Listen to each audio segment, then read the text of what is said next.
Chapter 1. The Auction. The room stank of ozone and despair. My hands were shackled, and my throat was parched from hours of containment aboard the Zarnexian slave freighter. We had been herded like cattle, branded with barcodes, and evaluated for sale. The alien traders called this a new economic opportunity, but for Earthlings like me, it was enslavement. Since the Galactic Federation had decided Earth wasn't worth preserving after the wars of the Third Wave, humans were considered salvageable resources, possessions to be auctioned off across the stars. I had no family, no one to protest, no connections on Earth. That made me a prime target. Lot 1187. Terran male, 29 Earth years, genetically unmodified, high compatibility index, strong physique, and minimal aggression markers. The auctioneer rasped in a dozen languages at once. His jellyfish-like body quivered as dozens of eyes scanned me from the packed amphitheater. I swallowed the lump in my throat. From the shadows of the elevated bidding box, a hand, a clawed, violet hand, rose. 7,000 corn. Gasps echoed. That was a king's ransom.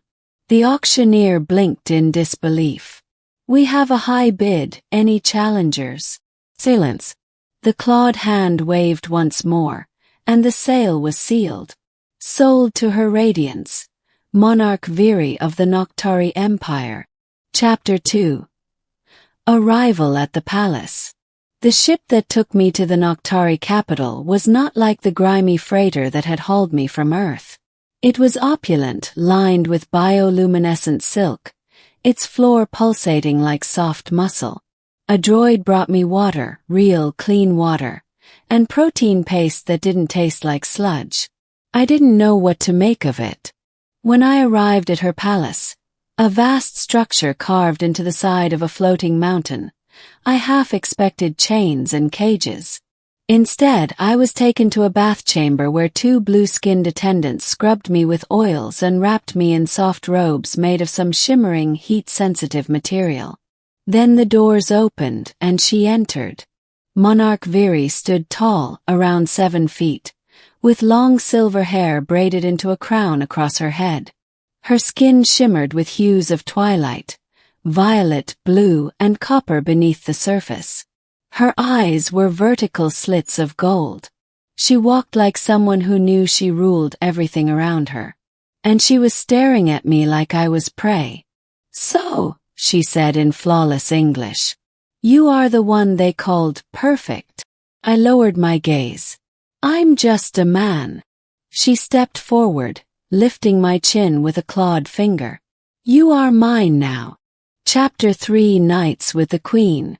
The first few nights were not what I expected. No chains. No forced acts. She did not touch me. Instead, she would summon me to her chambers and ask questions. We sat by a floating hearth, and she asked about my world, about music, war, emotions, things data could never convey. She wanted to know what it felt like to lose a home, what fear was like in a child's heart, why we humans told stories before sleeping. "Do you dream, Terran?" she asked one night. "Yes." "And what do you dream of?" "Home," I whispered. "Not the Earth that sold me, but the Earth I grew up on." "Trees. Fireflies." She sat silent for a moment, her tail twitching. "I was told humans were primitive. But you dream of stars like we do." She didn't ask me to sleep with her until the 6th night. Even then, it wasn't what I imagined. She simply said, "Lay beside me. I want to hear your heart." I lay there, fully clothed, tense as a wire, while her head rested on my chest. Her breath smelled like crushed berries and fire. "Do you hate me?" she asked suddenly. I hesitated. "You bought me." "I did," she admitted, "because I saw your profile and something stirred. I am ancient Terran. I have had lovers, warriors, even poets. None made me feel curious. You did. I paid for you not to possess you. But because I couldn't risk not knowing." The words hung heavy. Chapter 4. The Truth Beneath the Crown. Over the following days, I was given freedom within the palace grounds. The servants treated me like a guest, not a slave. Viri called me to her court functions, introduced me to generals, and even sat me beside her during political debates. Some Noctari nobles hated it, hissing that I was vermin with soft skin, but Viri silenced them with a glance. One evening, we watched twin moons rise over the volcanic gardens. She offered me fruit that pulsed with light. "I've broken tradition for you," she said. "Why?" "Because you are mine," she said almost sadly. "But also, because I want to be yours." I looked at her. Her posture was rigid, but her eyes, those ancient golden eyes, held vulnerability. She wasn't just an empress. She was lonely, tired of formalities, burdened by eternity. And I, a man ripped from earth, was the first true choice she'd made in centuries. "You never needed to buy me," I whispered. "You could have asked." She nodded, lowering her gaze. "I feared you'd say no." Chapter 5. Blood and Stardust. Trouble came not from Viri, but from her cousin, Commander Koshek, a warlord with eyes like knives. "He is distracting you, Viri," Koshek barked during a war meeting. "Your focus is compromised. You skipped the Alatari summit to picnic with the Terran. The alliance with Dronex 4 is crumbling." "I am the alliance," Viri snapped. "And I will not be told how to rule." Koshek sneered. "Then perhaps the Empire needs a new monarch." I was escorted back to my quarters. That night the guards tripled. Viri didn't call for me. The next morning I awoke to alarms and tremors. Koshek had launched a coup. Ran. Blasts shook the marble towers. Viri's voice boomed over the palace comms. "To all loyalists, stand your ground." I found her in the throne room, bloodied but alive. Her dress was torn, one horn cracked.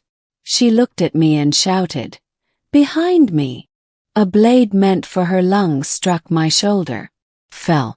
But she roared, an ancient sound that cracked the air, and incinerated Koshek with a lance of plasma from her bare hand. Chapter 6. Monarch no more. I woke days later in a healing pod. My shoulder burned, but I was alive. Viri sat beside the pod, eyes red. "You nearly died," she whispered.